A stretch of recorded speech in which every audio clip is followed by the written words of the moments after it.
میرے نبی پاک صلی اللہ علیہ وسلم نے 3 باتیں بیان کی اور بڑے میٹھے، بڑے ٹھنڈے، بڑے خوبصورت. اس خدا را جنہوں نے بچیوں کے رشتے کرنے، منت کر رہا ہوں انہوں نے بچوں کے رشتے کرنے، خدا را ان کی بنیاد صحیح رکھنا. ہم تو ایک سائیڈ پہ ہو جائیں گے، بڑے لوگ تو بڑی جلدی کونوں میں گھس جائیں گے. ان کو آگ میں نہ جھونکنا. خدا را بیٹے کے ساتھ ظلم نہ کرنا، بیٹی کے ساتھ زیادتی نہ کرنا. ان کو ساری زندگی آپس میں جھگڑنے کے لیے تنہا نہ چھوڑ دینا. میرے نبی کریم صلی اللہ علیہ وسلم نے فرمایا 3 چیزیں دیکھ کے لوگ شادی کرتے ہیں. حضور کیا؟ اللہ کے حبیب نے فرمایا لوگ دولت دیکھ کے شادی کرتے ہیں. اپنی بیٹے اور بیٹے کی شادی دولت دیکھ کے نہ کرنا، دولت متکبر بنا دیتی ہے. لفظ حدیث میں فرمایا نہ خالی دولت نہ دیکھنا، خالی دولت دیکھ کے شادی نہ کرنا، یہ متکبر بنا دے گی.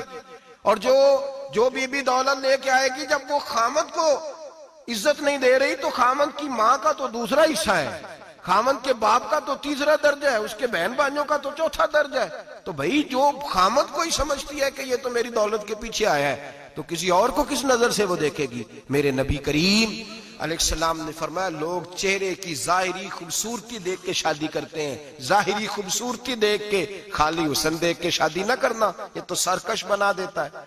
حضرت ابو بکر شبلی رحمۃ اللہ علیہ صوفی بزرگ تھے. ایک نوجوان آ گیا، کہنے لگا حضور میں آپ کی بیٹی پہ عاشق ہو گیا ہوں، اور میں ڈائریکٹ اس کی طرف نہیں گیا، میں نے اس کو کوئی وسوسہ دے کے اپنے ساتھ اس کو ایڈجسٹ کرنے کی کوشش نہیں کی، میں اخلاقیات کے دائرے میں رہ کے رشتہ لینے آیا ہوں. فرمایا تجھے میری بیٹی کی کون سی چیز اچھی لگی؟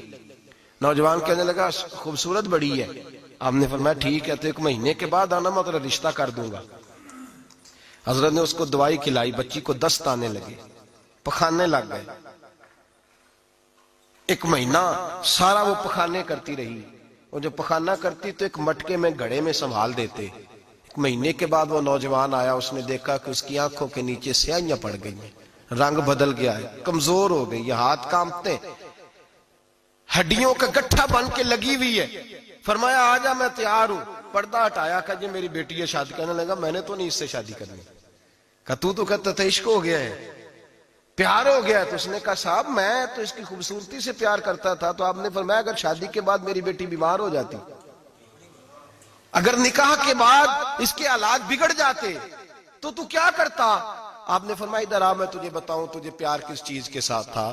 اس کا بازو پکڑا اور گند والے مٹکے پہ لے گئے. فرمایا تو اس گند سے پیار کرتا، یہ ہے تیری محبت. میرے نبی پاک صلی اللہ علیہ وسلم نے گھر ٹوٹنے سے بچانے کا نسخہ پہلے یہ بتایا. فرمایا خالی دولت دیکھ کے شادی نہ کرنا، دولت متکبر بنا دے گی.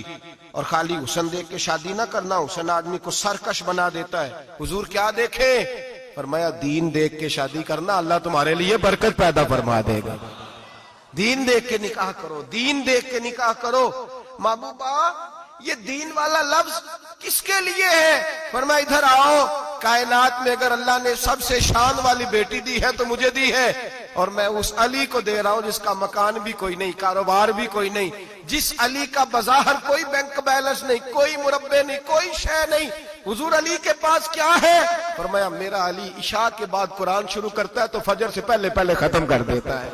میرا علی صبح کی نماز کے وقت تلاوت شروع کرتا ہے تو ظہر سے پہلے قرآن مجید پڑھ دیتا ہے. فرمایا رزق کھاتا ہے، تھوڑا کھاتا ہے پر حلال کا کھاتا ہے. فرمایا پاکیزہ روٹی کھاتا ہے، اور جب میدان میں نکلتا ہے تو برادری کے لیے نہیں نکلتا. جب تلوار لے کے نکلتا ہے تو یہ مکے کے لیے نہیں لڑتا، یہ تلوار لے کے نکلتا ہے تو قومیت کے لیے نہیں لڑتا.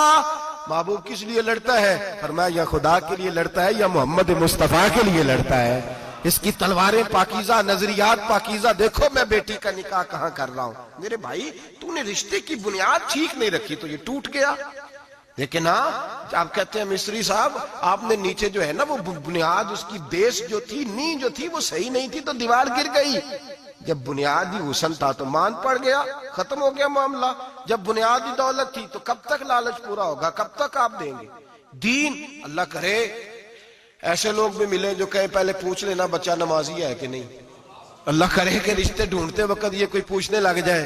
اللہ کرے کہ کوئی پوچھنے لگ جائے کہ بچی پردہ دار ہے کہ نہیں. اللہ کرے کوئی پوچھنے لگ جائے کہ بچہ قرآن شریف کے ساتھ دلچسپی رکھتا ہے کہ نہیں. اسے حضور کی نعتیں اچھی لگتی ہیں کہ نہیں. وہ نبی پاک کے نام کا نعرہ لگانا جانتا ہے کہ نہیں. کبھی اس کی آنکھوں میں مصطفیٰ کے لیے کوئی آنسو آیا ہے کہ نہیں. کبھی وہ تڑپا ہے کہ نہیں, کبھی وہ رویا ہے کہ نہیں, کبھی اسے محبوب پاک علیہ السلام کی غلامی پہ ناز ہوا ہے کہ نہیں, کبھی ایسا ہوا ہے کہ وہ سر پہ پگڑی باندھ کے, چہرے پہ داڑھی سجا کے, سفید رنگ کا جوڑا پہن کے شیشے کے آگے کھڑے ہو کے کہتا ہو آج میں بڑا حسین لگ رہا ہوں اس لیے کہ میں اپنے محمد عربی کے لباس پہ لپٹا ہوا ہوں, اپنے رسول کا میں نے انداز اپنایا ہے. اللہ کرے ایسے بھی ہونے لگے. یہاں تک ہوتا ہے. اماں کہتی ہے بیٹے پیر صاحب سے کہنا تھوڑا موقع دیں, تیری شادی کر لیں, اس کے بعد ٹھیک ہے پھر داڑھی شاڑی. تو میں کہا کرتا ہوں بیوی لانی کاہے کو ہے جسے داڑھی پسند نہیں, لانی کاہے کو ہے جس کو داڑھی پسند نہیں.